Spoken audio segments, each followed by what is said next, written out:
Hello বন্ধুরা, আমি previous ভিডিওগুলোতে কোর্স 1.1.1 এর দুটো হাফের সাজেশন দেওয়া কমপ্লিট করে দিয়েছি। আজ আমরা 1.1.2 কোর্সের ফার্স্ট হাফের most important 2 marks question answers final revision করব। আজ গ্রুপ বি সেকশন ও গ্রুপ সি সেকশন এর ওপরও ভিডিও আসবে, তাই চ্যানেলটি সাবস্ক্রাইব করে রাখো। চলো দেরি না করে শুরু করা যাক। Hello friends, I am Azad and welcome to my channel the Gen Z teacher.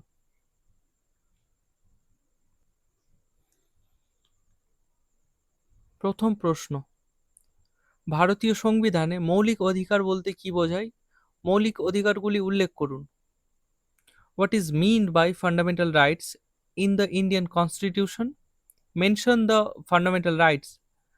যারা পলিটি নিয়ে পড়াশোনা করেছে এর আগে, সে 12-এ হোক বা গ্রাজুয়েশনে হোক, পলিটিক্যাল সায়েন্স যাদের ছিল তারা বুঝতে পারবে মৌলিক অধিকার কাকে বলে, ফান্ডামেন্টাল রাইটস কাকে বলে। চলো দেখিনি, খুব সহজ একটা জিনিস। মৌলিক অধিকার, মৌলিক অধিকার হলো সংবিধান কর্তৃক প্রত্যেক নাগরিককে প্রদত্ত এমন কিছু অধিকার যা ব্যক্তির স্বাধীনতা, সমতা ও মর্যাদা রক্ষা করে। মৌলিক অধিকারগুলি হলো সমতার অধিকার, স্বাধীনতার অধিকার, শোষণের বিরুদ্ধে অধিকার, ধর্মীয় স্বাধীনতার অধিকার, সংস্কৃতি ও শিক্ষা সম্পর্কিত অধিকার, সাংবিধানিক প্রতিকারের অধিকার। যাই হোক, আমরা অনেকেই জানি যে আসলে ছটা না, 7টা সংবিধানে মৌলিক অধিকার ছিল। তার মধ্যে একটা রাইট টু প্রপার্টি, সেটা সরিয়ে দেওয়া হয়েছে। রাইট, ওটা এখন লিগ্যাল রাইট। এটা অনেকেই জানে, আবার অনেকে জানে না, বলে দিলাম। Fundamental rights are the basic rights guaranteed by the Constitution of India to every citizen for protecting freedom, equality, and dignity. The fundamental rights are right to equality, right to freedom, right against exploitations, right to freedom of religion, cultural and educational rights, right to constitutional remedies. দ্বিতীয় কোশ্চেনে আসি আমরা। রাষ্ট্র পরিচালনার যে কোনো দুটি নির্দেশমূলক নীতি লিখুন। Write any two directive principles of state policy. এটাও যারা পলিটি পড়েছে ওরা জানে, এটাকে আসলে আমরা শর্টকাটে ডিপিএসপি বলি। রাইট, দেখো, যে কোনো দুটি নির্দেশমূলক নীতি হলো রাষ্ট্র সকল নাগরিকদের জন্য সামাজিক, অর্থনৈতিক ও রাজনৈতিক ন্যায় বিচার প্রতিষ্ঠা করবে। সকল শিশুর জন্য বিনামূল্য ও বাধ্যতামূলক শিক্ষার ব্যবস্থা করবে। আসলে আরো অনেকগুলো ডিপিএসপি রয়েছে, যেহেতু এখানে দুটো চেয়েছে, বেশি মাথা ব্যথা করার দরকারই নেই, দুটোই দিব। Any two directive principles of state policy: the state shall promote social, economic, and political justice for all citizens. The state shall provide free and compulsory education for children.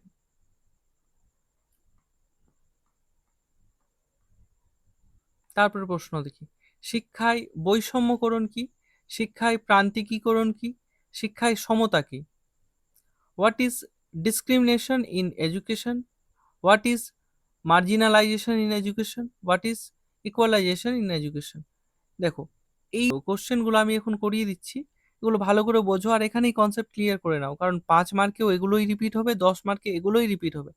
একবার কনসেপ্ট ক্লিয়ার হয়ে গেলে তুমি এটা দিয়েই 5 মার্কেও লিখতে পারবে, 10 নম্বরেও লিখতে পারবে। রাইট, শিক্ষায় বৈষম্যকরণ জাতি, ধর্ম, লিঙ্গ, ভাষা ও অর্থনৈতিক ব্যবস্থার ভিত্তিতে শিক্ষার্থীর সঙ্গে অসম আচরণ করাকে শিক্ষায় বৈষম্যকরণ বলে।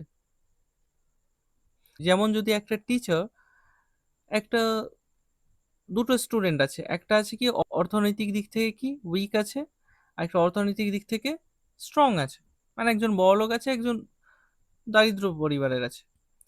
তো যদি টিচার বড়লোকের সাথে ভালো বিহেভ করে, দারিদ্রের সাথে কি খারাপ বিহেভ করে, তাহলে এটাকেই বলবো কি বৈষম্যকরণ। বা ধর্মের ভিত্তিতে হোক বা লিঙ্গর ভিত্তিতে হোক, ছেলের প্রতি ভালো বিহেভ করছে, মেয়ের প্রতি খারাপ বিহেভ করছে, অথবা মেয়ের প্রতি ভালো বিহেভ করছে, ছেলের প্রতি খারাপ বিহেভ করছে, এগুলো হচ্ছে কি বৈষম্যকরণ। শিক্ষায় প্রান্তিকীকরণ কি? সমাজের দুর্বল বা পিছিয়ে পড়া মানুষদের শিক্ষার সুযোগ থেকে বঞ্চিত হওয়াকে শিক্ষায় প্রান্তিকীকরণ বলে।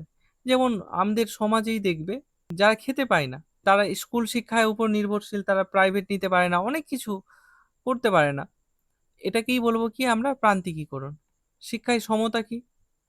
সকল শিক্ষার্থীকে সমান শিক্ষার সুযোগ ও সুবিধা প্রদান করাকে শিক্ষায় সমতা বলে। যেমন আমাদের গভর্নমেন্ট কি করেছে, সরকারি স্কুল করেছে আমাদের আমাদের জন্য। সেখানে বড়লোক হই, গরিব হই, প্রত্যেকজন কি সমান সুযোগ পায়। এটাকেই বলবো শিক্ষার সমতা। Discrimination in education.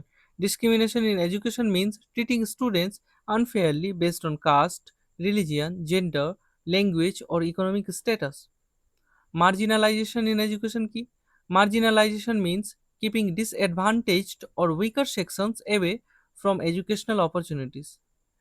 Equalization in education কি? Equalization in education means providing equal educational opportunities to all students. তারপরে কোশ্চেনে আসি, অপারেশন ব্ল্যাকবোর্ড কি? What is operation blackboard? Operation blackboard হলো 1987 সালে চালু হওয়া একটি সরকারি কর্মসূচি যার উদ্দেশ্য ছিল প্রাথমিক বিদ্যালয়ে প্রয়োজনীয় শিক্ষক, শ্রেণীকক্ষ ও শিক্ষা সামগ্রী সরবরাহ করা। Operation Blackboard is a government program launched in 1987 to provide primary schools with essential teachers, classrooms, and teaching learning materials. Right? I think you all got it. তারপরে প্রশ্ন, কমন স্কুল সিস্টেম বলতে কি বোঝায়? What is mean by common school system? Common school system হলো এমন একটি শিক্ষা ব্যবস্থা যেখানে সকল শিশু অর্থনৈতিক বা সামাজিক অবস্থান নির্বিশেষে সমান মানের শিক্ষা লাভের সুযোগ পায়। যেমন আমাদের সরকারি স্কুলগুলো, হাই স্কুল হোক, প্রাইমারি হোক, সেখানে কি সবাই অংশগ্রহণ করতে পারে। এটাই হলো কি কমন স্কুল সিস্টেম।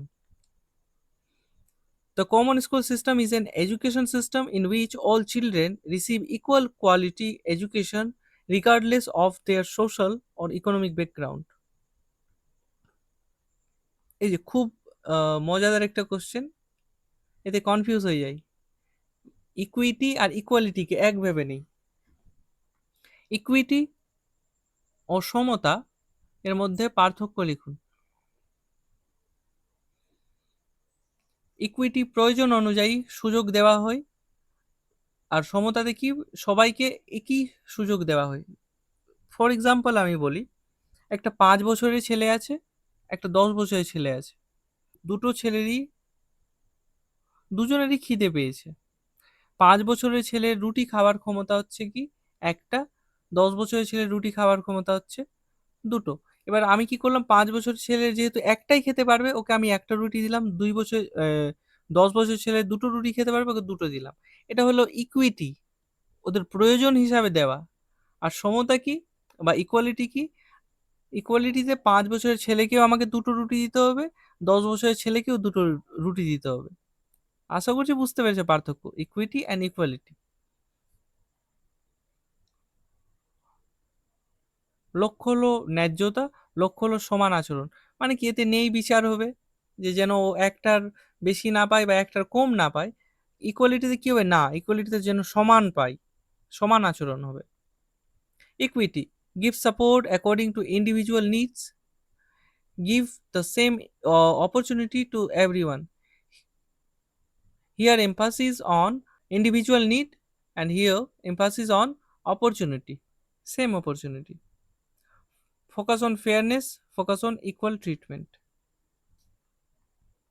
তারপর প্রশ্নে আসি, মৌলিক অধিকার ও মৌলিক কর্তব্যের মধ্যে পার্থক্য লিখো। Differentiate between fundamental rights and fundamental duties.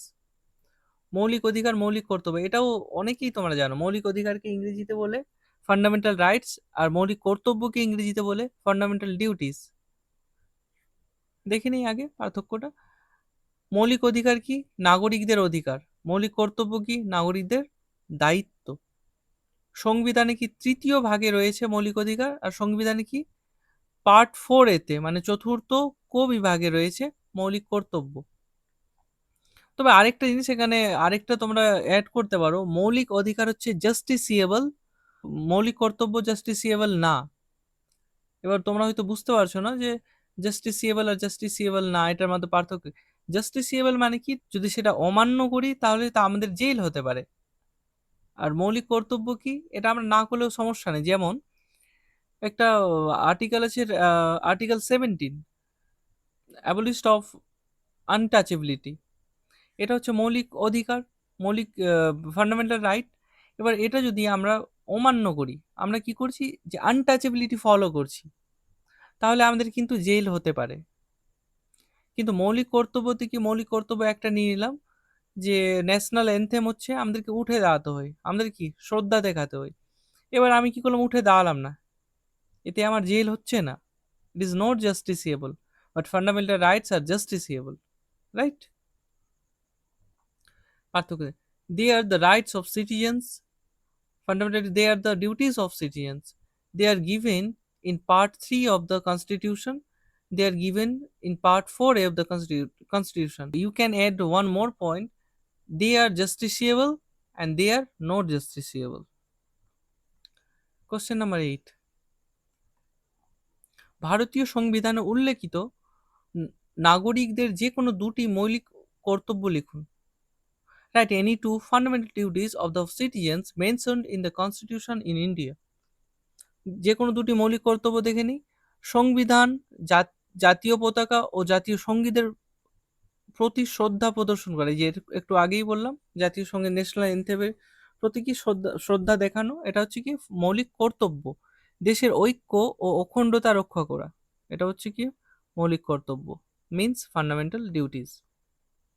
Respect the constitution, the national flag and the national anthem. Second কি, protect the unity and integrity of India. Next question, ভারতীয় বিশ্ববিদ্যালয় কমিশন 1948-49 এর যে কোনো দুটি গুরুত্বপূর্ণ সুপারিশ লিখুন। এই সুপারিশগুলো এখন দেখে নাও, এগুলো আবার 5 নম্বরে পাবে, 10 নম্বরে পাবে।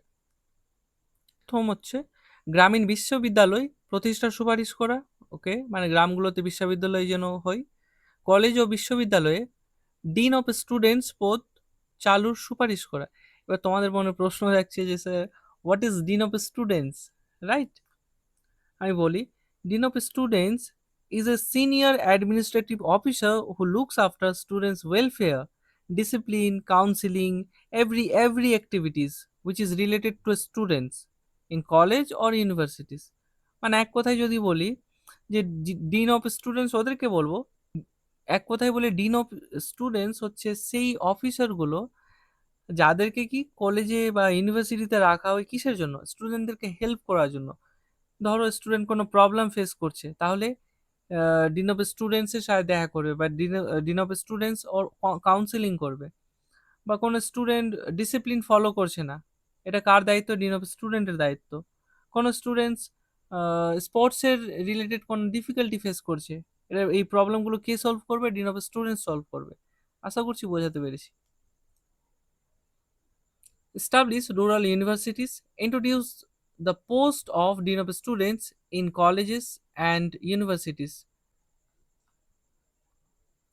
Next question, শিশুদের মূল্যবোধের বিকাশে পিতামাতার দুটি ভূমিকা লিখুন। Write any two roles of parents in developing values among their children.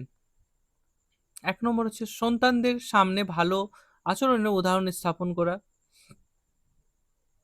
2 নম্বর কি, সততা, শৃঙ্খলা ও সম্মানের শিক্ষা দেওয়া। Set a good example through their own behavior. Teach honesty, discipline and respect. স্বাভাবিক, ভালো আচরণ দেখালে ওটা ভালো আচরণ শিখবে। সততা, শৃঙ্খলা ও সম্মানের কি অবশ্যই আমাদের কি শিক্ষা দেওয়া উচিত আমাদের ছেলে মেয়েদেরকে। মূল্যবোধ বলতে কি বোঝায়, বিভিন্ন প্রকার মূল্যবোধ কি, what do you mean by values, what are the different types of values. মূল্যবোধ থেকেও কিন্তু কোশ্চেন পাবে পড়ে, তাই এখানে একবারে বুঝে নাও। 5 নম্বর 10 নম্বরে অত বোঝানো যাবে না, এত ব্রড কোশ্চেন্স অ্যান্সার্স, সময় চলে যায় অনেক। মূল্যবোধ হলো এমন নীতি বা আদর্শ যা মানুষের সঠিক ভুল বিচার করতে মূল্যবোধ হলো এমন নীতি বা আদর্শ যা মানুষের সঠিক ভুল বিচার করতে এবং ভালো সিদ্ধান্ত নিতে সাহায্য করে। মূল্যবোধের প্রকার দেখে নিই। মানসিক মূল্যবোধ, নৈতিক মূল্যবোধ, সামাজিক মূল্যবোধ, রাজনৈতিক মূল্যবোধ, নান্দনিক মূল্যবোধ আর ধর্মীয় মূল্যবোধ। Values are principles or ideals that help a person decide what is right and wrong. Types of values: mental values, moral values, social values, political values, aesthetic values, and religious values. 12 number question,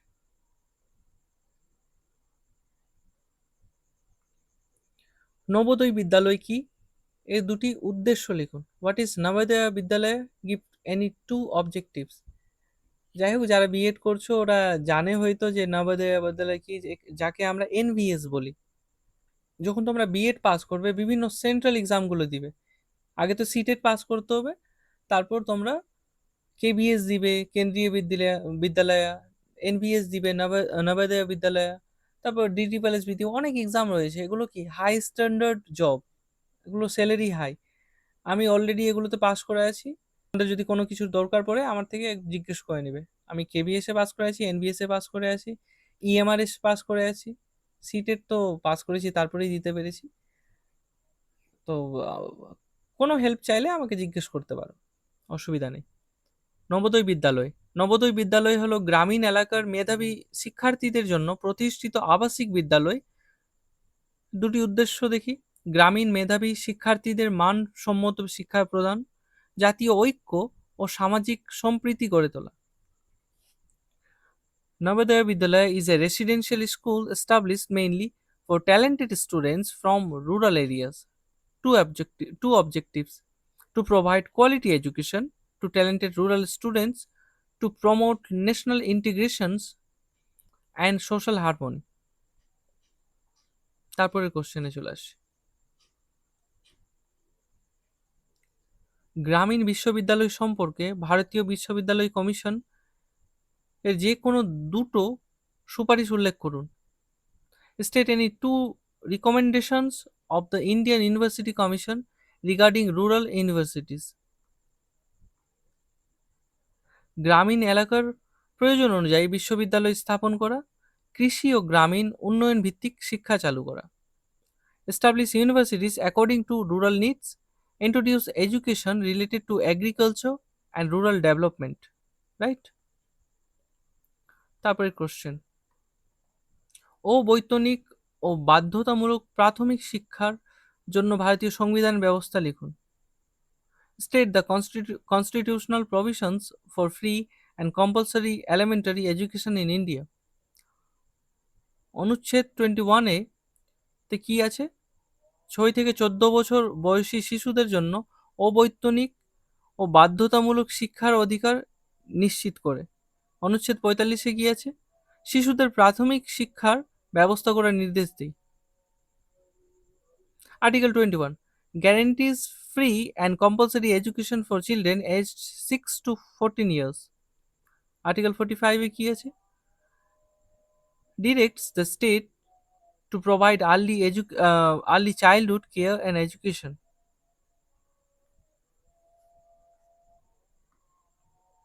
Next question. আন্তর্জাতিক বোঝাপড়া বলতে কি বোঝায়? বিদ্যালয়ের পাঠ্যক্রমে আন্তর্জাতিক বোঝাপড়ার দুটি কর্মসূচি উল্লেখ করুন। What is meant by international understanding? Mention any two programs for promoting international understanding in the school curriculum. দেখো, আন্তর্জাতিক বোঝাপড়া কি জেনে নেই আমরা। বিভিন্ন দেশের মানুষের মধ্যে শান্তি, সহযোগিতা ও পারস্পরিক সম্মান গড়ে তোলাকে আন্তর্জাতিক বোঝাপড়া বলে। দুটি কর্মসূচি কি? শান্তি ও মানবাধিকার শিক্ষা, আন্তর্জাতিক দিবস উদযাপন। International understanding means promoting peace, cooperation and mutual respect among people of different countries. Two programs কি? Peace and Human Rights Education, celebration of international days. তারপরে প্রশ্ন দেখে নেই, বিদ্যালয় গুচ্ছ বলতে কি বোঝায়? এর দুটি গুরুত্বপূর্ণ বৈশিষ্ট্য লিখুন। What do you mean by school complex? Mention any two important characteristics. বিদ্যালয় গুচ্ছ একটি মাধ্যমিক বিদ্যালয়কে কেন্দ্র করে আশেপাশের কয়েকটি প্রাথমিক বিদ্যালয় নিয়ে গঠিত সংগঠনকে বিদ্যালয় গুচ্ছ বলে। যেমন বলি, আমাদের দেখবে আমাদের এলাকাগুলোতে কি থাকে, একটা হাই স্কুল থাকে, সেকেন্ডারি স্কুল থাকে, আর ওই এলাকাতেই কি আমাদের এলাকাগুলোতে অনেকগুলো প্রাথমিক স্কুল থাকে। সেই প্রাথমিক স্কুলের বাচ্চাগুলো বেরিয়ে মাধ্যমিক স্কুলে যায়, সেকেন্ডারি স্কুলে যায়। এই যে একটা চেন তৈরি হয়ে আছে, এটাকেই বলবো কি বিদ্যালয় গুচ্ছ।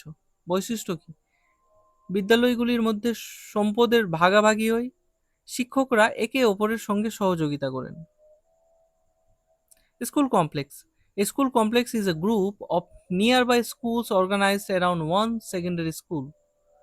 Two characteristics: sharing of educational resources, cooperation among teachers. Right? তারপরে দেখি, শিক্ষায় দুটি বৈষম্যের কারণ লিখুন। এই যে আবার বৈষম্য নিয়ে আবার পড়বো 5 মার্কস 10 মার্কসে, ভালো করে বুঝে নাও। Write any two causes of inequality in education.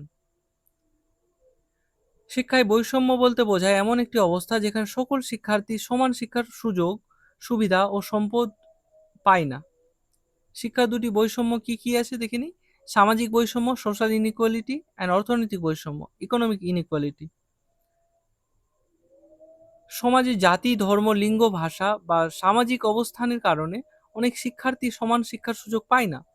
উদাহরণ, অনেক গ্রামীণ এলাকার মেয়েরা উচ্চশিক্ষার সুযোগ থেকে বঞ্চিত হয়। অর্থনৈতিকে চলে আসি, দরিদ্র পরিবারের শিক্ষার্থীরা বই, পোশাক, কোচিং, ডিজিটাল ডিভাইস ইত্যাদির অভাবে ভালোভাবে পড়াশোনা করতে পারে না। উদাহরণ, অনেক শিক্ষার্থী অর্থের অভাবে স্কুল ছেড়ে কাজ করতে বাধ্য হয়। Educational inequality. Educational inequality means a situation where all students do not receive equal opportunities, facilities, and resources for education. Two inequalities in education: social inequality and economic inequality. Some students do not get equal education opportunities because of their caste, religion, gender, language, or social background. Example, many girls in rural areas cannot continue higher studies due to social barrier. Economic inequality. Students from poor families often cannot afford books, uniforms, tuitions, or digital devices, which affects their education. Example, some students leave school and start working because of financial problems. 18 number question, বিদ্যালয়ের শিক্ষার মূল্যায়ন পদ্ধতি সম্পর্কে ভারতীয় শিক্ষা commission 1964-66 এর যে কোনো দুটি সুপারিশ লিখুন। Mention any two recommendations of Indian education commission regarding the evaluation system in school education. দেখে নিই দুটো কি আছে। ধারাবাহিক ও সমগ্র মূল্যায়নের ওপর গুরুত্ব দিতে হবে, শুধুমাত্র লিখিত পরীক্ষার ওপর নির্ভর করা যাবে না। এই যে ধারাবাহিক অ্যান্ড ও সমগ্র মূল্যায়ন, ধারাবাহিক বলতে কি একের পর এক যে আমরা মূল্যায়ন করি, হ্যাঁ, ইউনিট টেস্টগুলো বলতে পারো। সমগ্র মূল্যায়ন বলতে কি আমরা কি আমাদের সময় বলতে কি আগের সময় কি হতো, মার্কসের উপর ডিপেন্ড করতো যে সে কত মার্কস পেয়েছে, রেজাল্ট কেমন হচ্ছে, ফার্স্ট ডিভিশন পেয়েছে না সেকেন্ড ডিভিশন পেয়েছে। এটা কিন্তু সমগ্র মূল্যায়ন না। সমগ্র মূল্যায়ন হচ্ছে যে ছেলেটা কতটা ডিসিপ্লিনড হলো, কতটা ওর অ্যাটেন্ডেন্স হলো, ও স্পোর্টসের দিকে কতটা এগিয়ে থাকলো, ঠিক আছে, কতটা ওর মোরাল ভ্যালিউ বাড়লো, সব কিছু মিলিয়ে কি দাঁড়ায়, সমগ্র মূল্যায়ন দাঁড়ায়।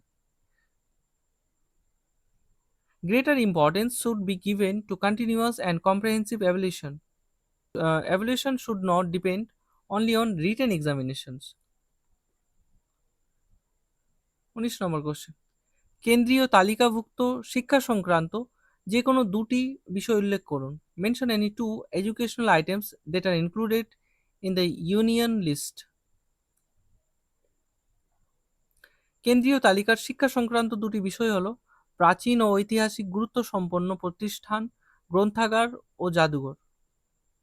জাতীয় গ্রন্থাগার, জাতীয় জাদুঘর এবং জাতীয় স্মৃতিসৌধর পরিচালনা ও সংরক্ষণ। Any two educational items included in the union list. Institution, libraries, and museums of national importance, administration and maintenance of national library, national museum, and national memorials. এখানে একটা জিনিস, কেন্দ্রীয় তালিকাভুক্ত, এগুলো কিন্তু পরে আরও পড়বে। এখানে ইউনিয়ন লিস্ট, আমাদের দেশে যে এতগুলো আইটেম রয়েছে, অনেকগুলো বিষয় রয়েছে, সেগুলো কি তিনটে ভাগে ভাগ করেছে আমাদের সরকার, আমাদের সংবিধান। সেটা হচ্ছে কি ইউনিয়ন লিস্ট, স্টেট লিস্ট আর কনকারেন্ট লিস্ট। ইউনিয়ন লিস্ট মানে কি, যেটা যেগুলো বিষয় কেন্দ্রর আন্ডারে পড়বে, রাইট।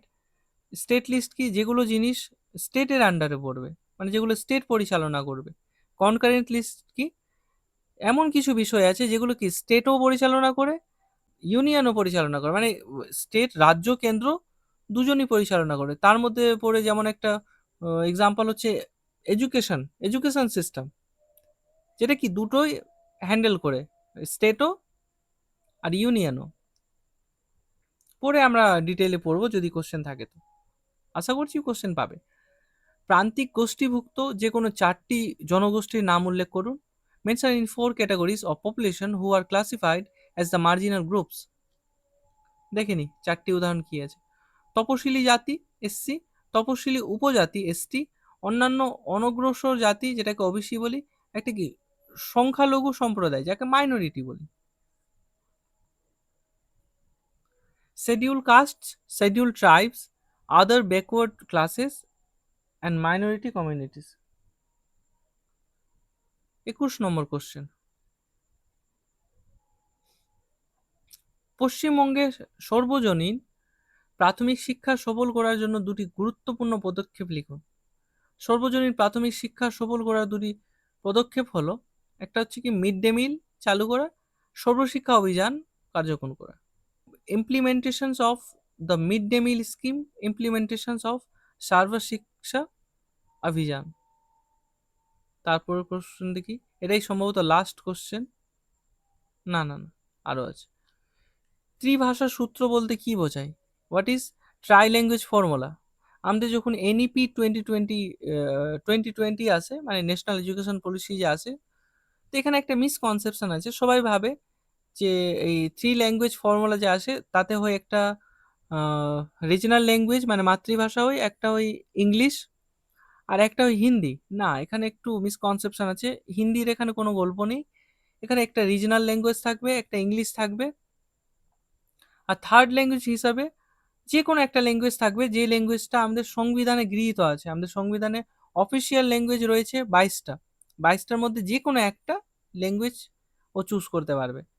এতদিন কি হয়ে আসছিল, 2020-র আগে হয়ে আসছিল, আমরাই যেমন আমরা কি ফার্স্ট ফার্স্ট ল্যাঙ্গুয়েজ দিয়েছি অ্যান্ড সেকেন্ড ল্যাঙ্গুয়েজ দিয়েছি, right. First language Bangla, second language English. কিন্তু এখন আমাদেরকে কি তিনটে ল্যাঙ্গুয়েজ সিলেক্ট করতে হবে। ফার্স্ট ল্যাঙ্গুয়েজ মানে যেটা বাংলা থাকবে, সেকেন্ড ল্যাঙ্গুয়েজ ইংলিশ থাকবে, third language any language from the official languages. ত্রিভাষা সূত্র হলো এমন একটি শিক্ষানীতি যেখানে শিক্ষার্থীরা তিনটে ভাষা শেখে, যাতে জাতীয় ঐক্য ও ভাষাগত উন্নয়ন ঘটে। The try-language formula is an educational policy under which students learn three languages to promote national integration and language development. 23 নম্বর কোশ্চেন, ভারতীয় সংবিধানের যুগ্ম তালিকা বলতে কি বোঝায়? মানে what is concurrent list of Indian constitution? যুগ্ম তালিকা হলো সংবিধানের এমন একটি তালিকা যেখানে উল্লেখিত বিষয়গুলি কেন্দ্র ও রাজ্য উভয় সরকারি আইন প্রণয়ন করতে পারে। এর আগে আমি বললাম যে এমন কিছু বিষয় পড়ে যেগুলোতে কি রাজ্য কেন্দ্র দুটোই কি পরিচালনা করে। উদাহরণ শিক্ষা, বন, বিবাহ, বিদ্যুৎ। The concurrent list is a list in the Indian constitution on which both the central government and the state governments can make laws. Examples: education, forest, marriage, and electricity. Kothari কমিশনের 4 জন সদস্যের নাম লিখুন। Write the names of 4 members of the Kothari commission. দেখে নাও, এখানে 4টে নাম আছে, দেখে নাও, বোঝানোর কিছু নেই। এটা লাস্ট কোশ্চেনের। ভারতীয় সংবিধানের জনক কাকে বলা হয়? এটা সকলেই জানে। ভারতীয় সংবিধান কত সালে কার্যকর হয়? ভারতীয় সংবিধানের জনক বলা হয় কি? Doctor B R. আম্বেদকরকে। ভারতীয় সংবিধানের কার্যকর কবে হয়? 26 জানুয়ারি 1950 সালে। ফাদার অফ ইন্ডিয়ান কনস্টিটিউশন কাকে বলা হয়? Doctor B R. আম্বেদকর সাহেবকে। The Indian constitution came into force on 26 January 1950। তবে আরেকটা জিনিস আমি এড করে দিই এর সাথে। দেখা গেলে কোশ্চেন আসলো যে আহ, কখন অ্যাকসেপ্ট করা হয়, কোন বছর অ্যাকসেপ্ট করা হয়, বা কোন বছর আমাদের সংবিধান গৃহীত হয়, তো সেটার উত্তর হবে কি? 26 November 1949। Hour constitution was accepted in 26 November 1949, right, and came into force in 26 January 1950. আজকের ক্লাস এখানেই শেষ করছি। এরপর আমি আজকেই দেওয়ার চেষ্টা করব গ্রুপ বি সেকশন, অর্থাৎ 5 মার্কের কোশ্চেন, আর গ্রুপ সি সেকশন অর্থাৎ 10 মার্কস কোশ্চেন অ্যান্সার্স। তোমরা ভালো মতো পড়াশোনা করো। অল দ্য ভেরি বেস্ট তোমাদের পরীক্ষার জন্য। আর বেশি দিন সময় নেই, পড়ো ভালো মতো পড়ো। আমি দিয়ে দিব, আজকেই দিয়ে দিব। ভিডিওটা ভালো লাগলে লাইক করো, কমেন্ট করো, ভিডিওটি শেয়ার করো, এবং চ্যানেলটি কি সাবস্ক্রাইব করো। সত্যি খুব পরিশ্রম করতে হচ্ছে আমাকে। ঠিক আছে, থ্যাংক ইউ।